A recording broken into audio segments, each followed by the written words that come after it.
Alright, now we have a nice good selection going on here. Let's go ahead and paint the face white.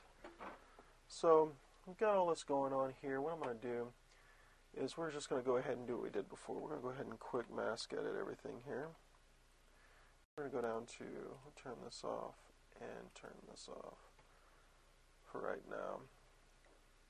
What we're going to do is we're going to go to Q, go to our brush tool, and choose our layer, of course, that we're going to be using.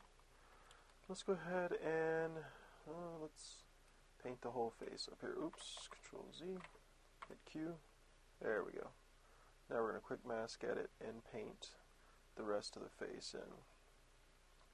I'm going to go ahead and take some of this hair into account too. Not too worried about that at the moment, because I think I'm going to play with that hair too when we get to it. There we go.